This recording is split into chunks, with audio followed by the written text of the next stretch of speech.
In this session, we'll try to understand what a credit linked notes is. So for that, just to try to link it with credit default swap. So in isolation, when I'm looking at a credit default swap, it's a kind of unfunded credit risk transfer instrument. Do you agree with that? Right? We are simply getting into a credit default swap by paying regular premiums, and when a default event occurs, there is a compensation for that is done by the protection seller. Now, from the protection seller's perspective, if I look at, there is no amount that has been set aside, right? So that's the reason I'm calling it as unfunded. So there is a commitment by the protection seller to make a payment to the protection buyer in case a default on any reference entity has occurred. But to pay this, right, to pay this, the money has not been set aside by the seller in advance. But when we simply bring in the funded version of it, means the amount that has been set aside, then we are simply calling it as a credit linked notes. So it is equivalent to a CDS. If I have to simply bring out the credit linked note, it is equivalent to a CDS where the protection seller has prepaid the loss to the protection buyer in the form of a bond. The protection seller has prepaid the loss to the protection buyer in the form of a bond. So let's try to understand the general structure of a credit linked notes. Okay, here we have again protection buyer, credit protection buyer, and we have a protection seller, right? Okay, the entity whichever is purchasing the protection on a reference asset portfolio. So this particular entity is issuing a note, which is called as a credit linked note. So this party is issuing a note or a bond. So the protection sellers, so it could be one single seller or it could be a set of investors here who are acting as protection sellers. So the cash flows which these sellers are going to get, they are inversely related to the losses. So if the losses are high, then they are going to get a lesser cash flow, and if the losses are lesser, means if there is no scope for a default, they are going to get much higher cash flows. So their cash flows are inversely related to the losses on the reference portfolio. Now, as long as the reference portfolio, whatever they have specified as a part of this, as long as the reference portfolio does not default. Now, this party, the protection buyer, who is the issuer of the notes here, they regularly pay the investors the scheduled principal and the interest payments. Because the protection sellers have funded this protection buyer at the beginning itself. Now, because this protection buyer has issued the note, until the reference entity defaults, they are supposed to pay the principal and interest which is scheduled to the protection sellers. But in case the default occurs, Now, instead of seller paying something to the buyer, seller has already paid to the buyer in terms of prepaid. There is a funding with that note that has been done in the beginning itself. Now, in case there is a default, the issuer can withhold.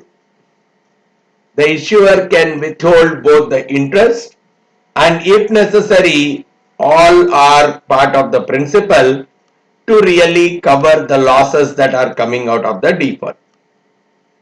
And that's the risk which these investors are bearing.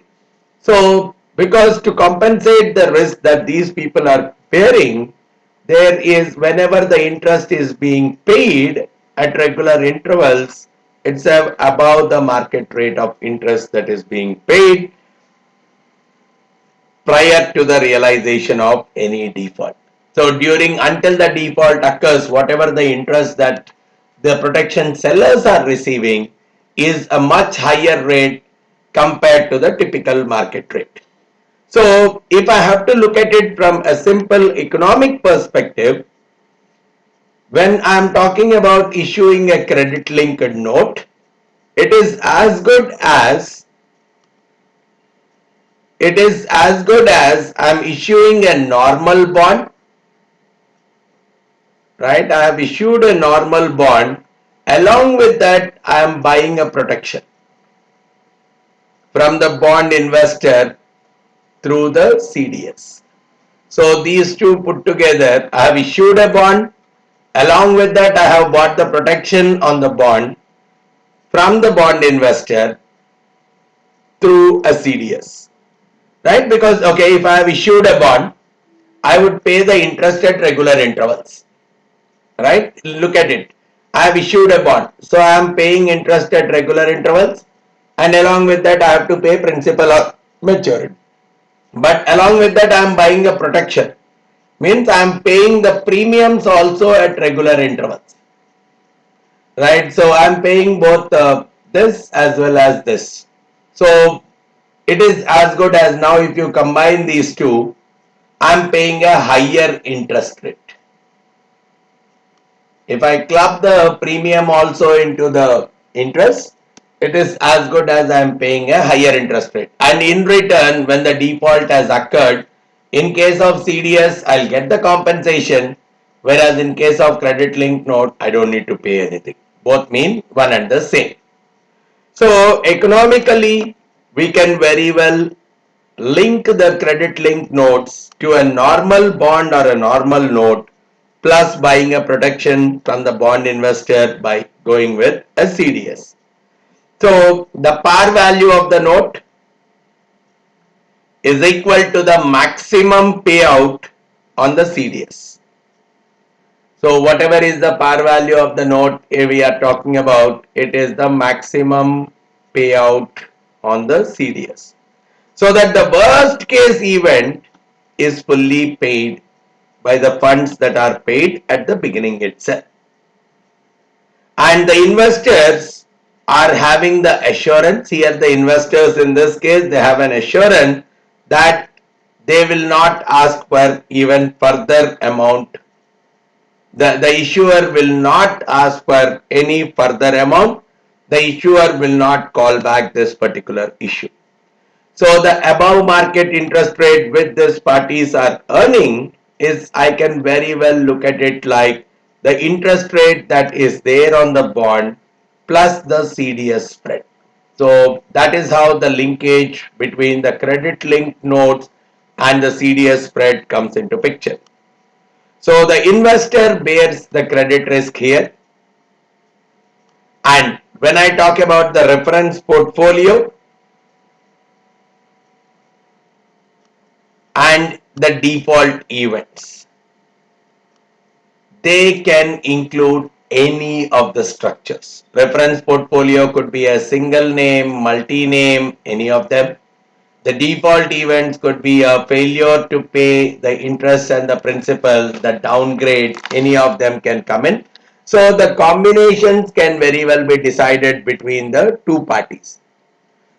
On the simplistic note, when we are talking about a credit linked notes, it's as straightforward as a traditional bond plus single name CDS. But it could very well point out to even a basket kind of a structure as well. Instead of a single name, I can very well have a basket CDS also. Or probably just I can say first to default note. I can very well look at it as a traditional bond plus first to default credit default swap basket. So I can very well create different flavors of credit linked notes by combining the traditional bond with an equivalent credit default swap.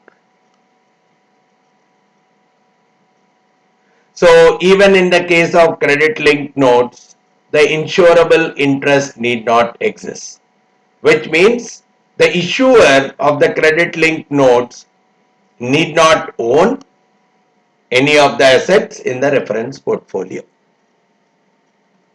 And when we look at a simple structure, which we have already talked of,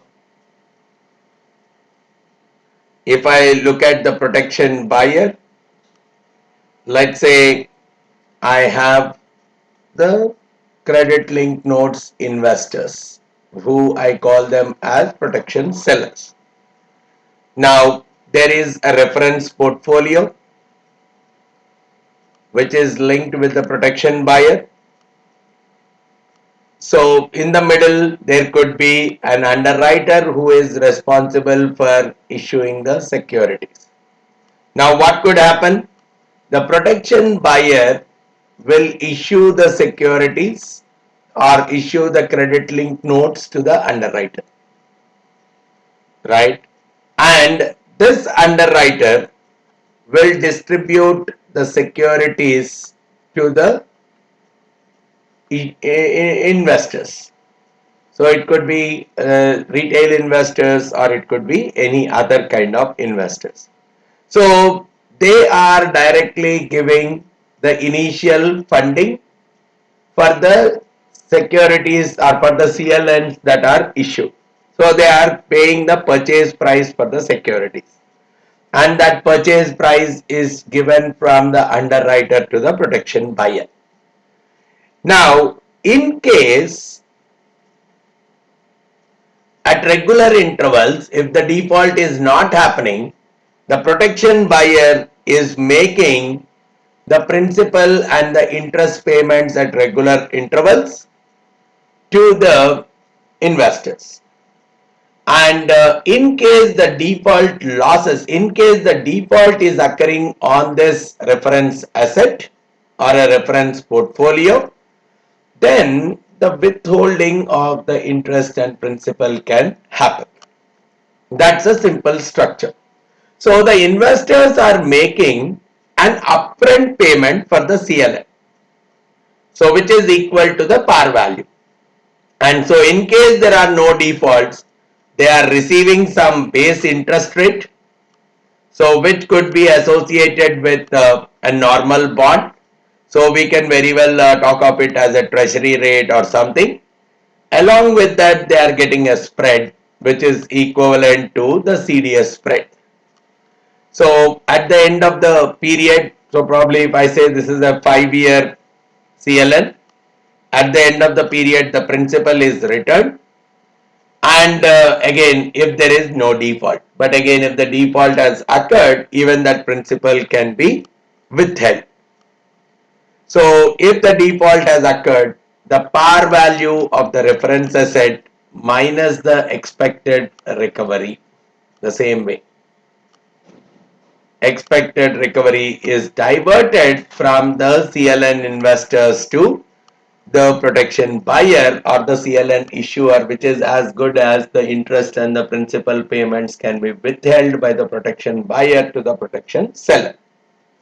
So if I look at a clear-cut distinction between the CDS and the credit linked notes, it is purely with respect to the funds that have been posted to cover the losses. So in CLN, the funds are posted in advance to the protection buyer. In CDS, the funds would be given at the end of the period. So because the CDS is more unfunded, it is exposing the protection buyer to the credit risk. What if the protection seller is not going to pay? Whereas that kind of a risk does not exist in a CLN. So now CLN is more representative of a bond. It's not a derivative. It's more like a bond. So it can very well be marketed and distributed to the individual investors. Right? It can very well be marketed and distributed to the individual investors, which means the individual investors can very well demand some of the regular features of the bond. They may want the rating of the bond to be done, but that is a kind of an extra cost that could come up because investors are treating it like a bond, so they may want some kind of an external rating. So the structure gets more and more complicated, and it can even raise the cost to the issuer. So that kind of a difference also needs to be kept in mind. So that's how the basic understanding of the credit linked notes needs to be clear. Thanks a lot for listening to this session. Thank you very much.